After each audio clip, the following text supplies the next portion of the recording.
Bonsoir Madame et Messieurs, ravi de vous retrouver pour votre émission hebdomadaire Ma part de vérité. Ce soir, un homme de lettres sur le plateau, il s'agit du docteur Draman Konaté, un homme de lettres, de culture.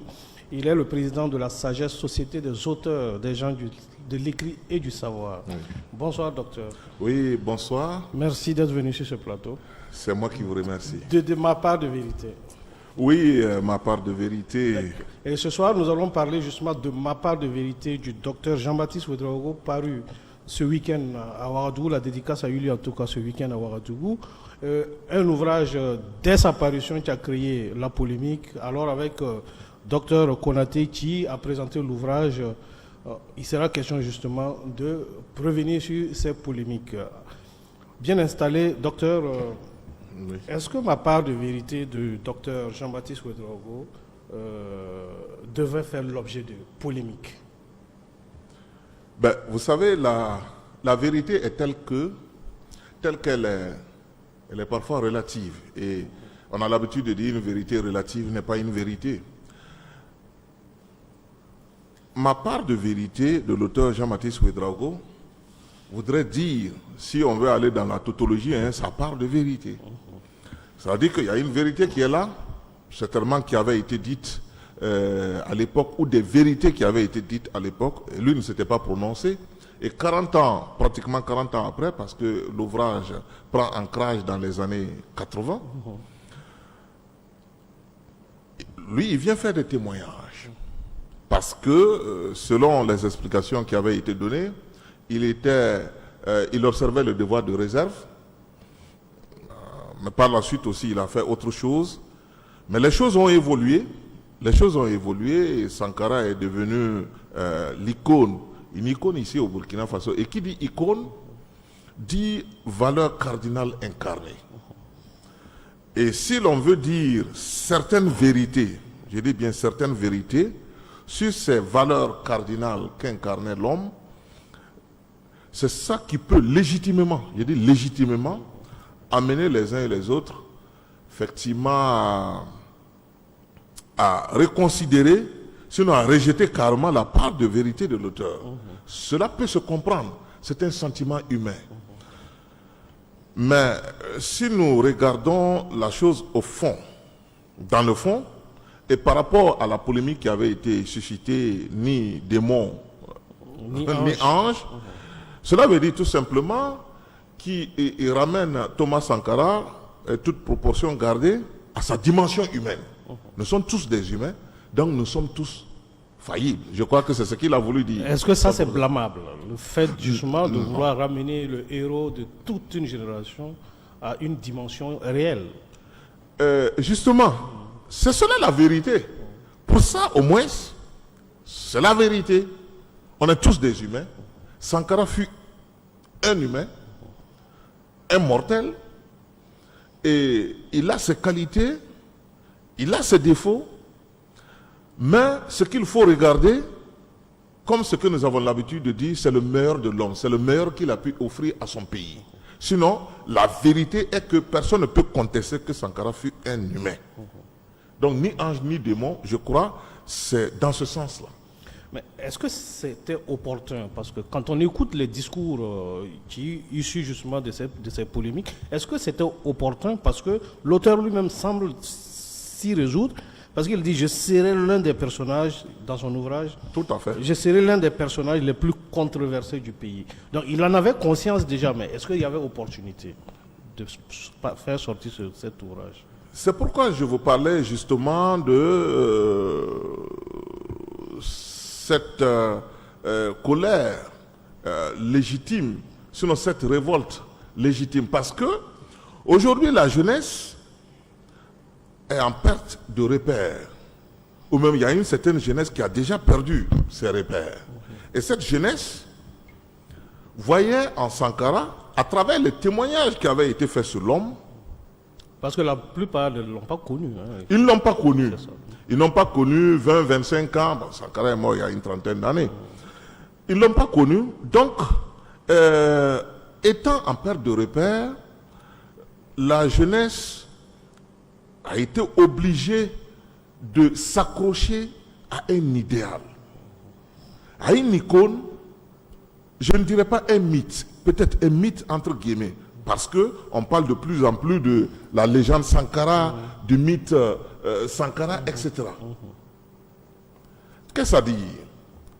Lorsque vous vous accrochez à des valeurs, lorsque vous essayez de vous retrouver, parce que vous êtes en perte de repère, lorsque vous essayez de vous retrouver dans un système de valeurs déjà, je vais dire, établi par un homme, notamment l'homme Sankara, et on vient à remettre en cause justement ce que fut l'homme, et on essaie, ou du moins, de parler de certains défauts de l'homme, ça pose problème.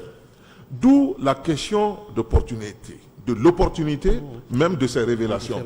Fallait-il continuer dans ce sens, ou fallait-il quelqu'un comme Jean-Baptiste Ouédraogo, qui l'a connu, qui l'a côtoyé, qui a travaillé avec lui, Sankara fut son premier ministre, fallait-il faire des révélations ou laisser la jeunesse dans justement ce mythe ou cette légende, entre guillemets. Du coup, est-ce que la réaction de la jeunesse, ou disons des Burkinabés, sur ces révélations, disons-le tout net, c'était des réactions négatives à l'endroit du docteur Jean-Baptiste Ouédraogo? Est-ce que ça inquiète quant à la valeur intrinsèque même de la jeunesse actuelle? C'est inquiétant. C'est vraiment inquiétant, ça je puis le dire. Parce que nous avons une jeunesse malheureusement qui ne lit pas, qui ne va pas à la source du savoir.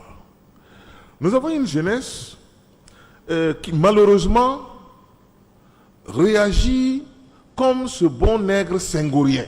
C'est-à-dire c'est l'émotion qui prime sur la réflexion, sur la raison. Jean-Baptiste Ouédraogo a parlé de sa part de vérité. Il a dit ma part de vérité. Et quand on dit part quelque part, ça veut dire que c'est quelque chose de partiel, sinon même partial.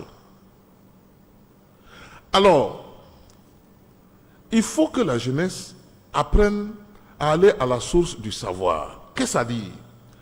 La jeunesse devrait lire d'abord cette œuvre, voir qu'est-ce qui a été dit, si c'est vrai, ce qui a été dit, alors elle pouvait légitimement réagir négativement. Mais je crois qu'il y a eu peut-être...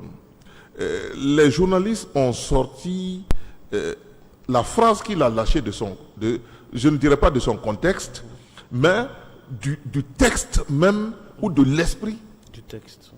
Voilà, du texte. Quand à brûle-pourpoint, il dit effectivement Sankara n'était ni ange ni démon, qu'est-ce qui l'a amené à dire cela? Enfin, c'est comme si c'était un constat. Il a fait un constat. Et il a fait des révélations, c'est la raison pour laquelle il a eu à dire. Et il dit lui-même, il a eu à faire des erreurs. Lui, Jean-Baptiste. Il y a eu des insuffisances. Si on lit le livre, on va voir effectivement que lui-même est en train de s'accabler. Et à justice, vous avez repris la phrase qui se trouve dans le livre où il dit qu'il sera probablement, où il sera l'homme le plus contesté de l'histoire du Burkina Faso. Et il a poursuivi en disant, parce qu'il a géré une transition. Et gérer une transition, ce n'est pas facile. Et aussi, il a géré des humeurs. Il a géré le pouvoir d'État, naturellement, qu'il a dû être obligé de partager avec un Premier ministre, selon ce qu'il dit ici, qui lui avait été imposé, notamment à la personne de Thomas Sankara.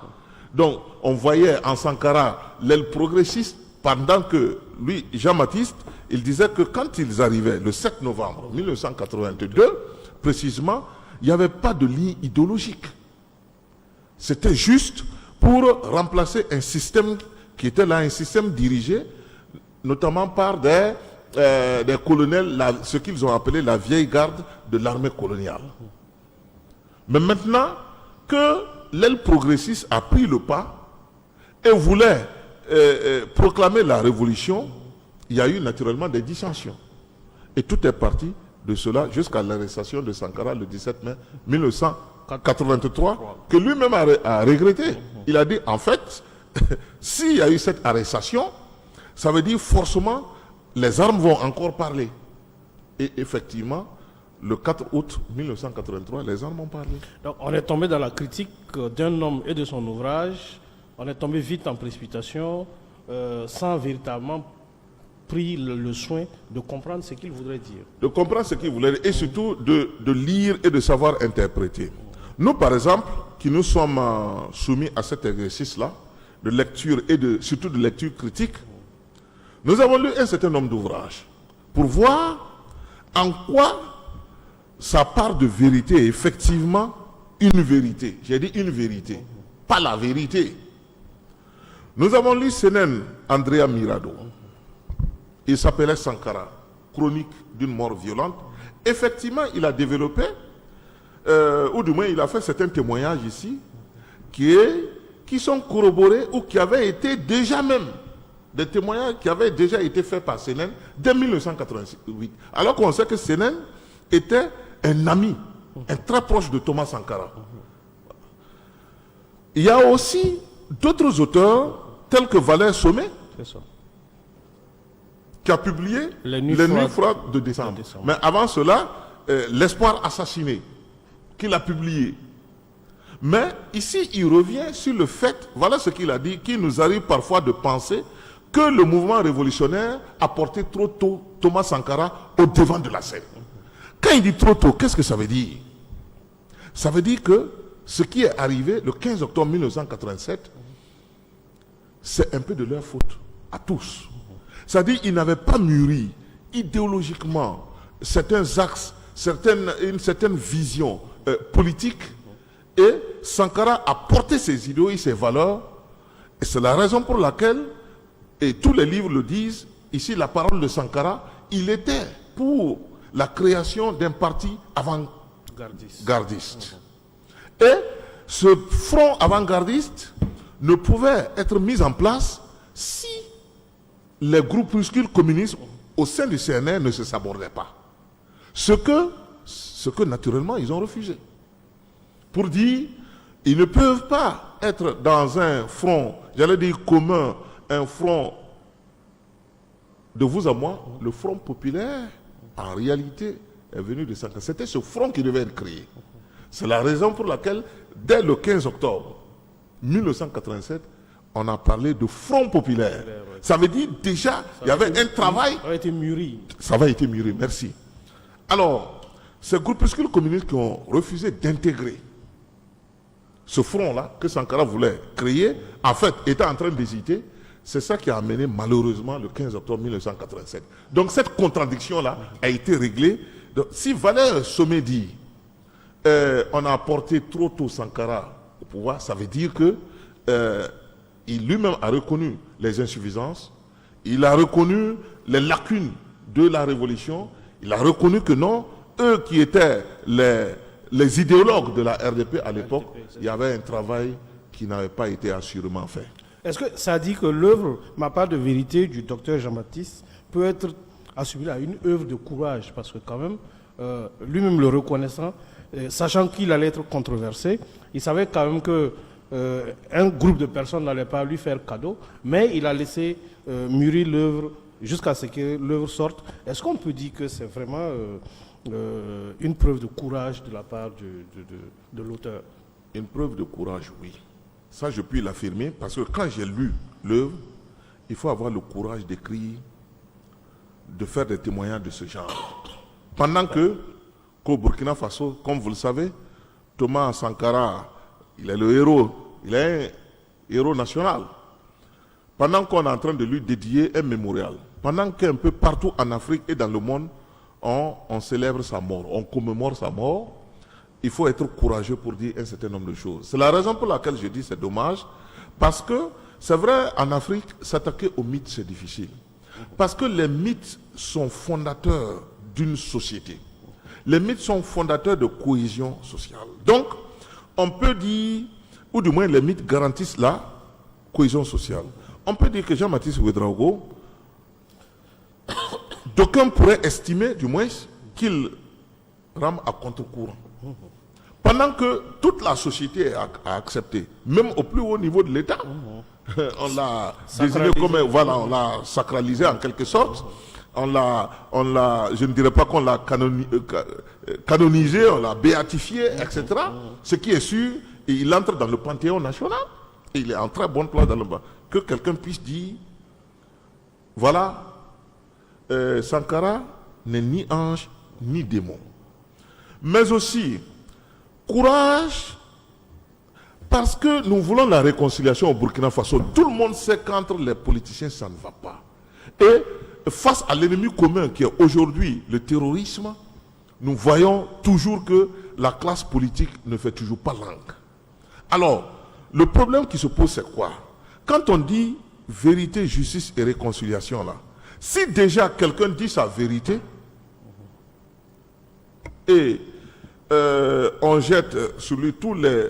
En fait, on jette sur lui la pierre du péché d'Israël, ça veut dire que les autres qui sont là aussi, qui veulent témoigner, dont les parents ont été assassinés, non seulement à l'avènement du CSP, mais également à l'avènement du CNR, de la Révolution, et pendant tout le règne de Blaise Compaoré, jalonné de moi, je crois qu'il y a une liste qui circulait. Donc, les autres aussi ne pourront pas témoigner, parce qu'ils auront peur de subir notamment les foudres de la jeunesse, d'une certaine jeunesse qui ne veut pas se cultiver, qui ne veut pas comprendre un certain nombre de choses. Qu'est-ce que la nouvelle génération, parlons des jeunes, notre génération, qu'est-ce qu'on aurait pu apprendre, ou du moins, qu'est-ce qu'on peut apprendre à travers cette sortie du docteur? Moi qui ai lu l'œuvre, qui ai eu vraiment la chance de... Moi qui ai eu la chance de lire l'œuvre, il y a beaucoup de choses que l'on apprend. D'abord, depuis 80, ce qui s'est passé avec le régime des colonels. Ensuite, comment le CMRPN, c'est-à-dire le Comité militaire de redressement pour le progrès national, était géré par cette vieille garde, comme il le dit dans son œuvre, ici, de l'armée coloniale. Et enfin, on entre dans les délibérations même, ou du moins dans des secrets militaires, dans des secrets d'État. Par exemple, la jeunesse ne sait pas, et c'est à travers ce livre que moi-même j'ai découvert cela, que dès le 7 novembre 1982, en réalité, Sankara n'avait pas voulu être président.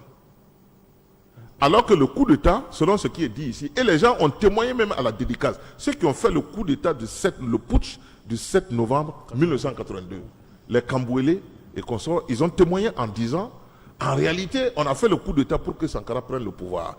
Tout le monde est unanime à reconnaître que Sankara, il est charismatique, c'est un leader, comme ce qu'ils ont eu à dire, un visionnaire, un fin stratège politique, très rusé et intelligent. Donc, ils ont fait le coup d'État pour que Sankara prenne le pouvoir. Et donc, quand ils se sont réunis au soir du 7 novembre 1982, où c'est le lendemain là,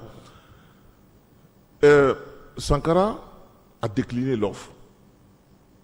Et il y avait un acteur majeur à l'époque, celui-là même qui le fera arrêter le 17 mai 1982, qui était 83, Sommet Yorian Gabriel. Il a dit non, il faut que ce soit Sommet Yorian Gabriel qui soit désigné comme président de la République.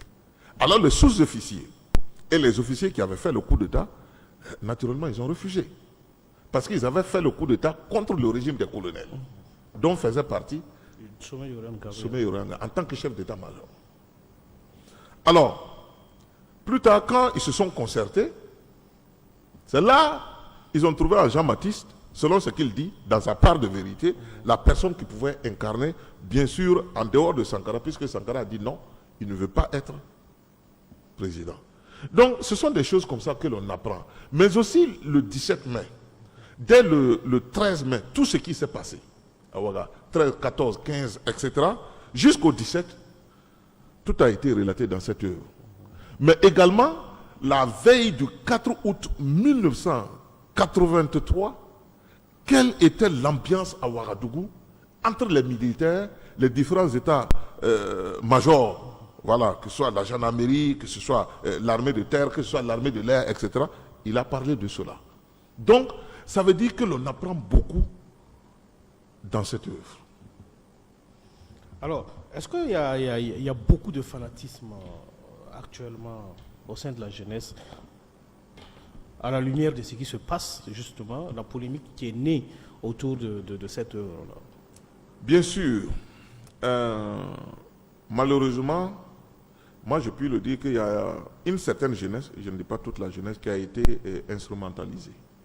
Quand il dit instrumentalisée, naturellement, Sankara n'est plus. Il a vraiment incarné des valeurs cardinales. Mais ensuite, le sankarisme est là. Qu'est-ce qu'on fait de l'héritage de Sankara? Donc ceux-là qui n'ont pas été capables de porter l'héritage de Sankara, naturellement, quand Jean-Baptiste Ouédraogo va sortir dire sa vérité, ils vont ruer dans les brancards. Parce que, en réalité, je ne dirais pas que le sankarisme pour certaines personnes est devenu un fonds de commerce. Moi, je puis le dire parce que on ne me connaît pas d'acquaintance politique. Je reste cet intellectuel, ce patriote qui veut se mettre au service de sa nation. Donc, c'est la raison pour laquelle je ne me suis pas laissé embrigader par un quelconque parti politique. Donc, je peux dire réellement ce que je pense, sans intérêt, sans calcul politicien. Donc, par rapport à cela, et cette jeunesse qui est là, et qui crie haut et fort Sankara, Sankara, que la même jeunesse n'a pas connu, je veux dire une certaine jeunesse, ça pose problème.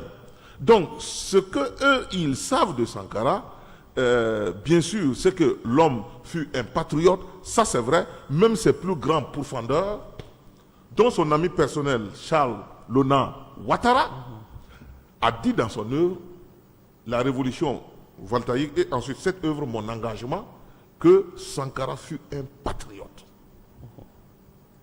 Mais il ne faut pas aller dans le sens contraire pour dire que non, Sankara aussi a posé des actes qui ne sont pas corrects. C'est ça que cette jeunesse ne veut pas entendre. Et c'est cela le fanatisme. Et surtout, la dictature de la pensée unique. Ça veut dire quoi? Ce que la jeunesse pense du Sankara, qu'elle n'a pas connu, c'est ça qui doit faire force de loi. Alors que non, on peut dire un certain nombre de choses. C'est pourquoi j'ai dit, moi je suis sankarien, mais je ne suis pas sankariste.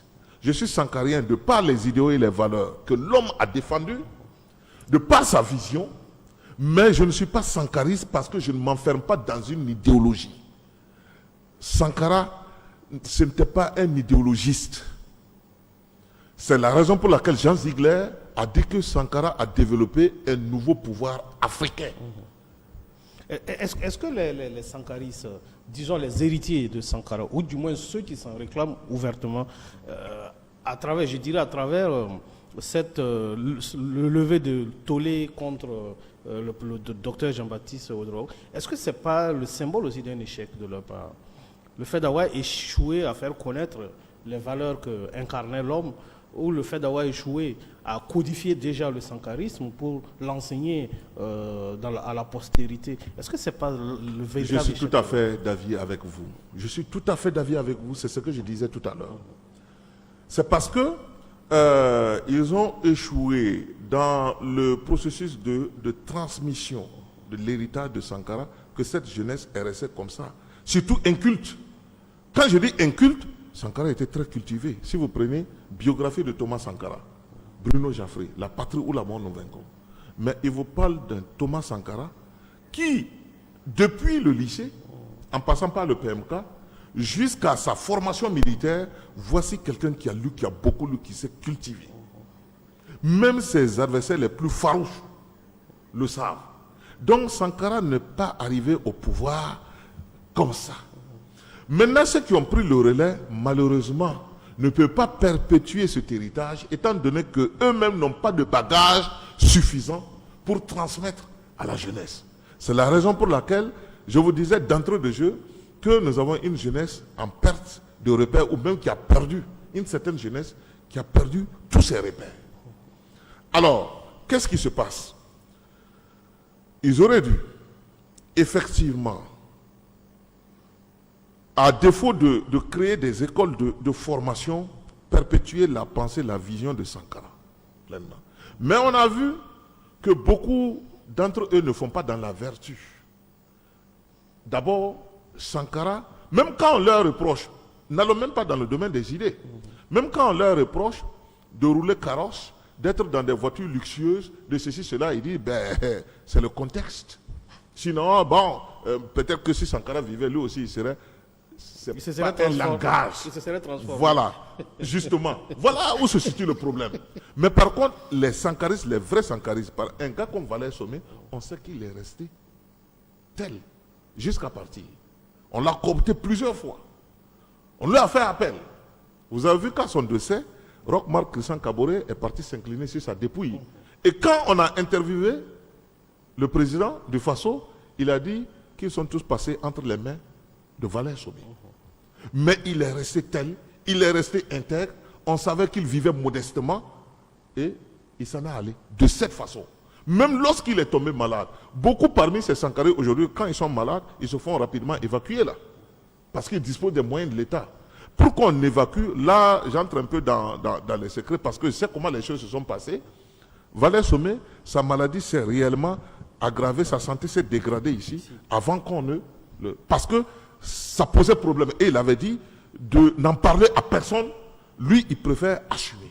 Et du reste, depuis que Sankara a été tué, on sait qu'il n'a pas supporté le coup. Voilà. Que peut-on, ou disons, que pouvez-vous donc dire justement à cette jeunesse dont je dirais le rôle aujourd'hui, c'est de se former, d'acquérir des savoirs, surtout qu'aujourd'hui, elle veut se poser comme étant un rempart contre la domination internationale, impérialiste, etc. Qu'est-ce que vous pouvez leur dire comme conseil? Parce qu'on a vu la sortie de Macron qui avait soulevé un tollé, une jeunesse qui aspire à l'autodétermination. Est-ce que, voilà, quel conseil pratique, justement, vous pouvez donner? Déjà, quel regard portez-vous sur ces aspirations et puis quel conseil pratique, en tout cas à la lumière de Sankara?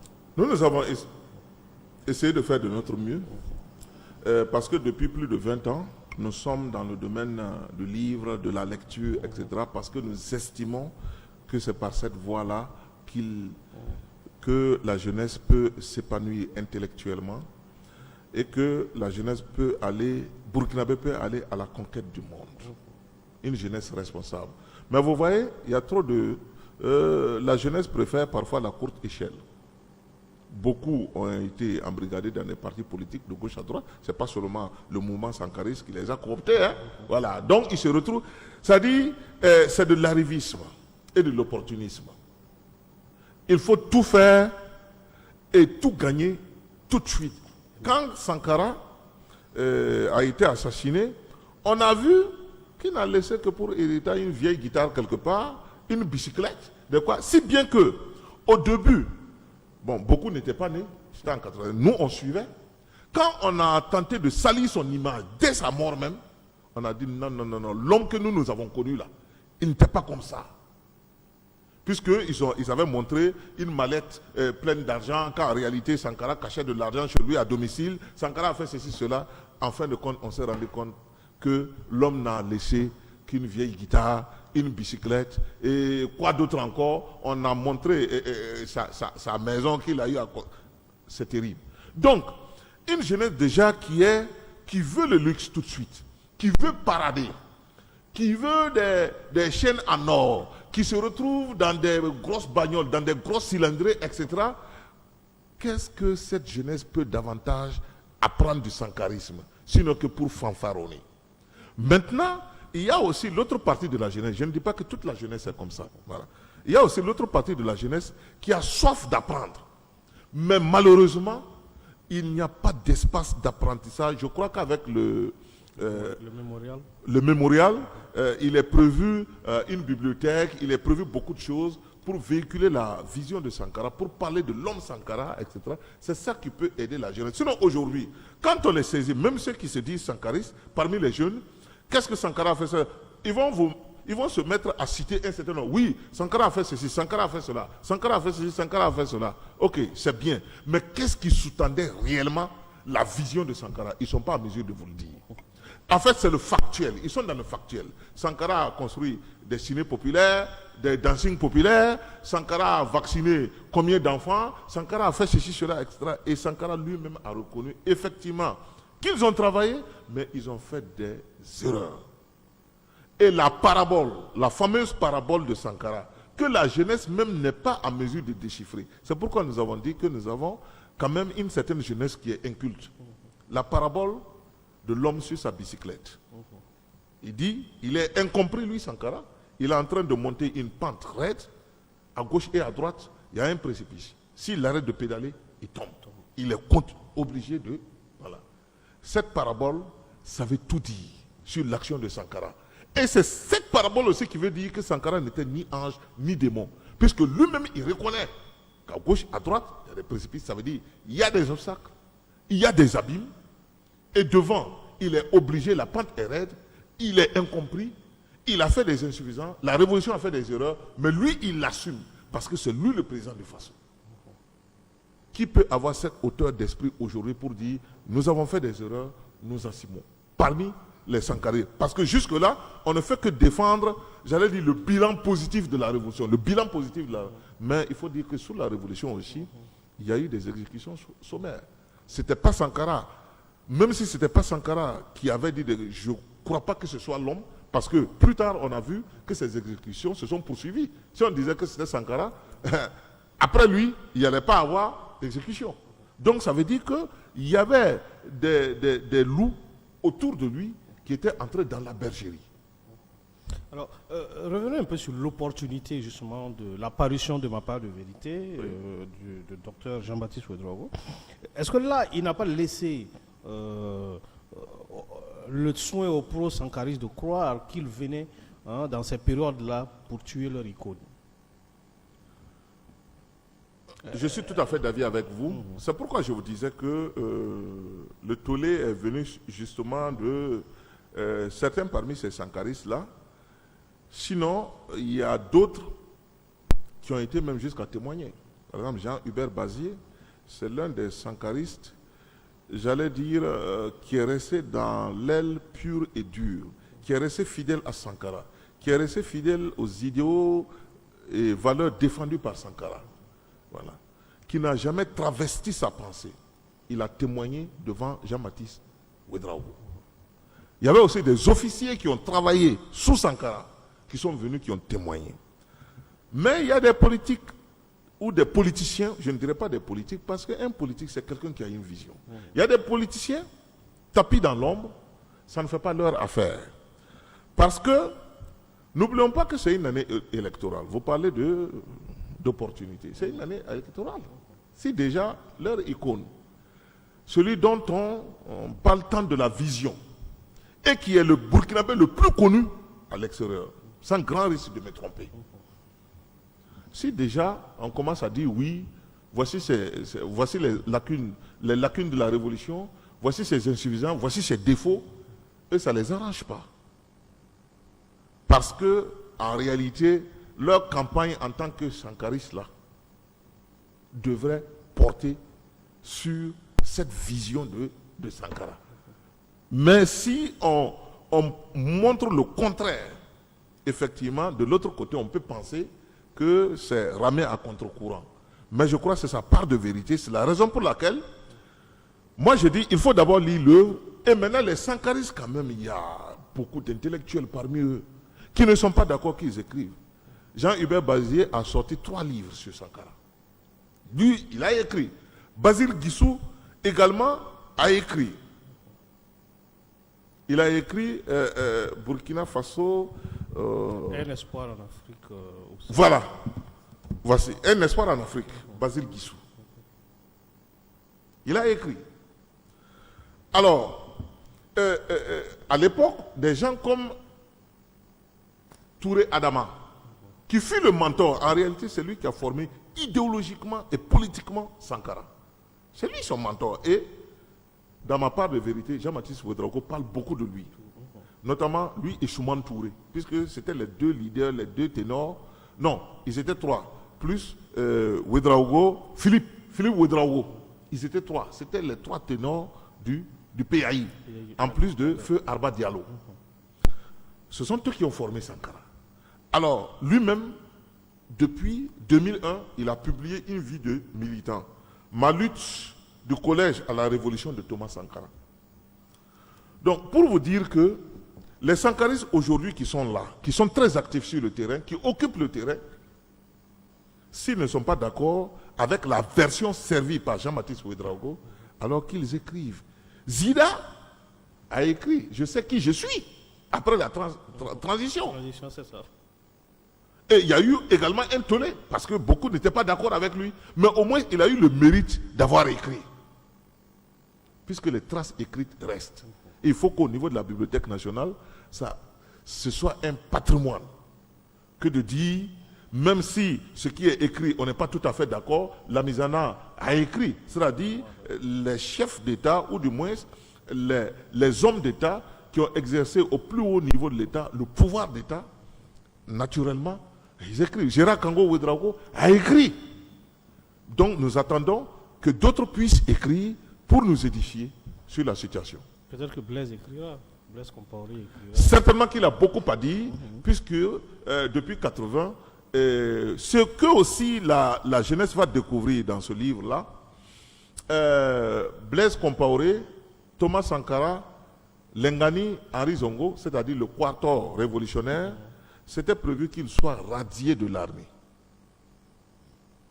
Lorsqu'il y a eu la crise en 1982, et Sankara et Blaise Compaoré ont été valsés. Je crois que Blaise Compaoré était à Bobo, Sankara était à Ouaïba ou c'était à Dédougoula, je ne me rappelle plus. Et s'il devait être radié de l'armée, ça veut dire que, en réalité, on n'allait pas parler d'eux, ils n'allaient pas avoir ce pouvoir parce qu'en réalité, les jeunes officiers étaient derrière eux. Donc on avait estimé qu'il fallait les radier de l'armée pour tuer le poussin dans l'œuf. Mais qui les a sauvés, ça va vous étonner, c'est Yorian Gabriel Somé, le chef d'état-major à l'époque, qui a dit non, pas question de les radier dans l'armée. Et c'est lui qui trouvera la mort le 4 août, après le 4 août 1983. Ok, revenons donc sur la légitimité. C'est vrai qu'en début de mission, vous l'avez dit, mais vous pouvez le redire. Hein. Est-ce que toutes ces révélations qui sont faites dans ma part de vérité, est-ce que c'est Jean-Baptiste Ouedraogo, docteur Jean-Baptiste Ouedraogo, ancien président, qui était légitime pour le dire? Est-ce qu'il joue de cette légitimité-là pour faire ces révélations, surtout sur Sankara? Tout à fait. Et qui d'autre pouvait le faire en dehors de lui? Puisqu'il a parlé de Sankara, qui a été son premier ministre. Et il a parlé de Sankara, qui d'une façon ou d'une autre, selon ce qu'il a dit, hein, je ne fais que rapporter ce qu'il a dit, était sous la coupe de Muammar Kadhafi, qui a envoyé les armes au Ghana, à John Jerry Rawlings. Tout est dit ici, je n'invente rien. Et c'est grâce à ces armes-là que Blaise est monté à Ouagadougou pour le 4 août 1983. Donc vous voyez un peu la relation. Et justement, il tient sa légitimité du fait qu'il était le président. Et quand il y avait des problèmes de ce genre, les deux se retrouvaient pour en discuter.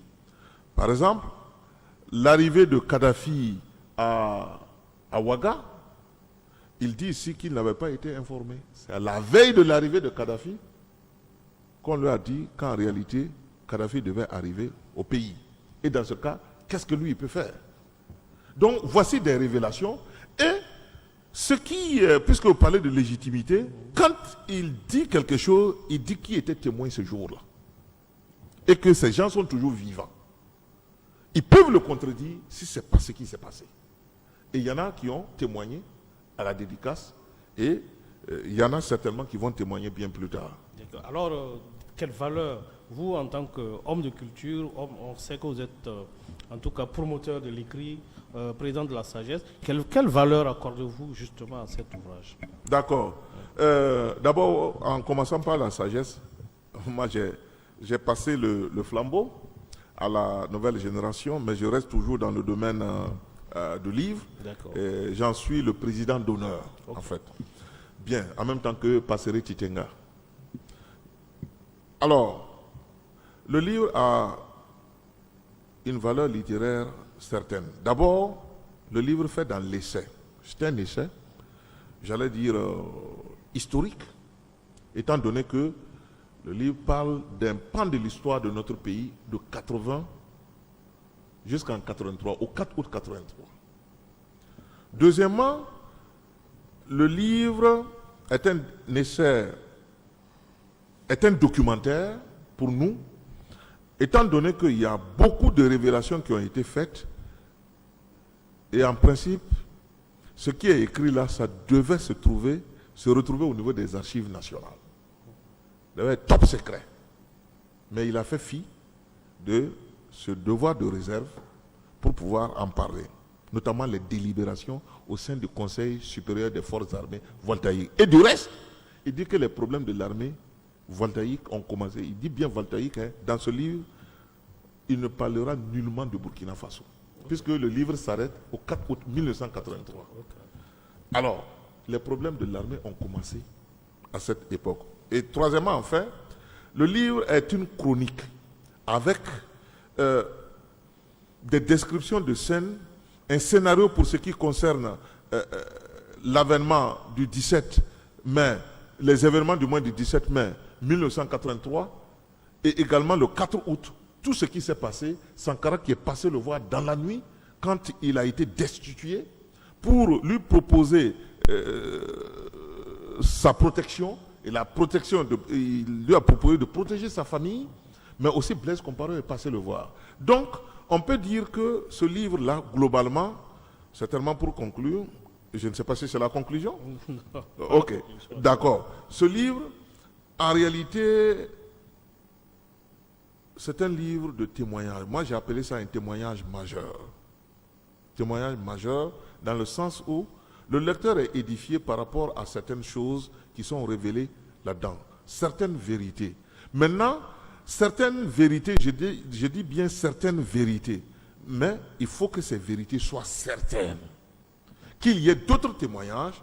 Moi, en tout cas, j'ai eu l'avantage de lire pratiquement tous les bouquins sur Sankara et j'ai vu qu'il y a certaines thèses qui corroborent ce qu'il a eu à dire dans son témoignage qui se trouve consigné dans le livre. Pour ne pas trahir peut-être le livre, pour permettre aux gens de l'acheter aussi, mais quelle est la vérité, je ne dirais pas la plus croustillante, qui vous a personnellement marqué en tant que lecteur? Dans ce livre, il y en a beaucoup, hein. Et il y en a beaucoup, il faut bien que je me rappelle. Quelques-unes, une ou deux.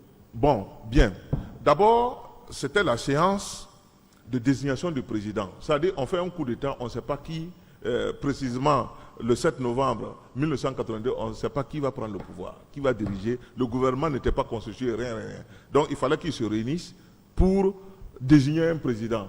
Et là, cette délibération-là se trouve dans ce livre-là, où vous voyez des sous-officiers, c'est-à-dire des sergents, des adjudants et tout, etc., qui se lèvent pour dire que non, ils ne sont pas d'accord qu'un tel soit président, qu'un tel soit... Ça veut dire que le mal est profond. Ensuite, il y a eu l'affaire du 17 mai. L'affaire du 17 mai, précisément après le meeting de Bobo Dioulasso, où il a été arrêté. Le 17 mai, pourquoi? Parce que ça avait coïncidé aussi avec le passage à l'époque de Guy Pen.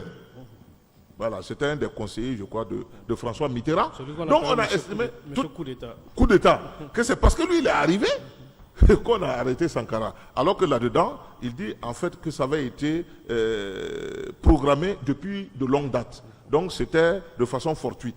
De toute façon, c'est aux uns aux autres de dire si c'était vrai ou faux. Et ensuite, l'attitude de Kadhafi vis-à-vis de... Apparemment, ce qu'il a voulu dire, Kadhafi a été à l'origine de bien de problèmes au Burkina Faso depuis les années 80. D'accord. On est pratiquement au terme de cette émission. On va juste en 2 minutes parler un peu de la sagesse. C'est vrai, vous avez passé la main. La Société des auteurs des gens de l'écrit et du savoir. Oui. C'est quoi? Bien, c'est une association qui regroupe les écrivains, surtout les auteurs écrivains, de toute tendance. Pas forcément ceux qui ont fait les belles lettres. On voit des juristes, on voit des économistes, on voit des militaires qui écrivent. Donc, tous ceux qui écrivent peuvent se retrouver ou se retrouvent au sein d'office de la Société des auteurs des gens de l'écrit et des savoirs. Sous mon magistère, la Société des auteurs des gens de l'écrit et des savoirs qu'on appelle la sagesse, d'abord a rendu hommage à nos dévanciers. Les nazis Boni, Nazir Boni qui fut le premier romancier, comme vous le savez, du Burkina, et bien d'autres. Ensuite, nous avons initié ce qui est convenu d'appeler la rentrée littéraire du Faso. Donc, cette rencontre, c'était annuel, où les écrivains se retrouvaient, les éditeurs, les lecteurs, pour qu'on voie les nouvelles parutions, que l'on échange autour des œuvres. En fait, notre ambition, c'était de créer la République des lettres, ou une société de lecture au Burkina Faso. Justement, c'est la question aussi que je voudrais poser. Le livre en perte de vitesse, aujourd'hui au Burkina Faso, on peut le dire, hein, quand on fait la foire du livre et que l'on fait d'autres types de foires, on voit l'engouement n'est pas le même. Qu'est-ce que justement vous pourrez faire? Quelle contribution la sagesse pourra apporter pour permettre au livre de retrouver quand même une place? Parce qu'à l'école on ne lit pas, à la maison on ne lit plus. Bon.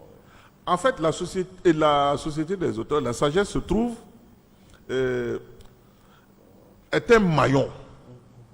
Quand on parle de la chaîne du livre, il y a naturellement les éditeurs, il y a les auteurs, bien sûr, les éditeurs, il y a les diffuseurs, les libraires, les imprimeurs, il y a les bibliothèques. Qu'est-ce qu'on fait aujourd'hui, notamment à l'école, pour que ceux qui savent lire et écrire puissent fréquenter les bibliothèques, puissent lire, puissent avoir des livres à leur portée? D'abord, il y a un problème au niveau du coût du livre, les intrants. C'est la même chose que les journalistes rencontrent lorsqu'il y a des invendus et tout ce qui s'ensuit. Mais le problème qui se pose, il y a très peu de livres d'auteurs burkinabés au programme, notamment au niveau du post-primaire et du secondaire. Pourquoi cela? Parce que tout simplement, on n'a pas suffisamment. Il faut qu'une commission se réunisse et voie les nouvelles parutions. Et pour que la commission se réunisse, il faut de l'argent ou il faut mettre à leur disposition des livres. Et ensuite, la commission peut juger de l'opportunité d'introduire ou d'inscrire tel ou tel livre au programme scolaire. On a dit, ce sont les inspecteurs de l'enseignement secondaire qui ont dit qu'il n'y a que 10% de production littéraire burkinabé au niveau du programme scolaire, ce qui est très faible. Alors, on dit qui importe le livre, importe des idées, naturellement. Mais la jeunesse burkinabé est une jeunesse, comme toutes les jeunesses du monde, hein, androïde, c'est normal. Est-ce que la polémique née à partir de ma part de vérité peut encourager quand même ceux qui veulent s'adonner? Non, ceux d'abord qui veulent s'adonner à l'écrit. Bien sûr. Bien sûr. Parce que naturellement, il faut que des gens écrivent. Il faut que des gens du moins écrivent pour qu'ils témoignent par rapport à certaines vérités qui ont été dites ici. Donc, il faut écrire. Et dans la salle déjà, il y a beaucoup d'invités qui étaient là, qui voulaient écrire, mais qui ne savent pas par quoi commencer. Parfois aussi le problème, moi j'ai été contacté à l'époque, c'était pas cette année, hein, à l'époque par beaucoup d'officiers de l'armée, des généraux qui disent qu'ils veulent écrire leur mémoire. J'ai été contacté par beaucoup de personnalités dans ce pays qui disent, bon, nous on veut écrire, mais on ne sait pas par quoi commencer. Donc, je crois que c'est à nous aussi de trouver le juste milieu et surtout à mes collègues universitaires pour dire qu'il ne faut pas forcément passer par les belles lettres pour pouvoir écrire. Donc, je crois que très prochainement, on va penser à une école, genre une école d'écriture dédiée essentiellement à tous ceux qui veulent écrire afin de donner le b.a.-ba de l'écrit, les techniques d'écriture aux uns aux autres. Pour terminer, le docteur Jean-Baptiste Ouédraogo peut-être aurait voulu vous entendre dire quelque chose par rapport à ce qu'il a eu comme courage en écrivant cela. Qu'est-ce que vous alliez lui dire? Mais je lui dirais, président Jean-Baptiste Ouédraogo, parce que c'est comme ça on l'appelle, vous avez eu en effet le courage d'écrire ce livre. Vous avez fait des témoignages poignants. Vous avez dit des vérités, certes qui restent à être confirmées, mais vous avez parlé avec le cœur, vous avez parlé avec l'esprit. Mais dans ce que vous avez voulu dire et que ce que vous avez voulu que les Burkinabés sachent, notamment, c'est qu'il faut la vérité et la justice afin d'aller à la réconciliation. Donc, vous avez dit votre part de vérité, nous attendons des autres aussi qu'ils puissent dire la leur, de sorte à ce que le Burkina Faso soit cette patrie forte et cette patrie aux dimensions cardinales que nous connaissons, afin qu'ensemble, les fils et les filles, nous puissions aller à la réconciliation. Merci à vous, docteur, d'être passé sur ce plateau. En tout cas, vous dites que vous êtes sankarien avec toutes ces œuvres que nous voyons devant vous. C'est peu que de le dire. Merci. Merci encore une fois pour ces éclairages. Madame, Monsieur, merci d'avoir suivi cette émission. Je vous trouverai une prochaine fois pour votre émission Ma part de vérité. En tout cas, Ma part de vérité de Jean-Baptiste Ouédraogo pour aujourd'hui, c'est fini. D'ici là, portez-vous bien. Au revoir.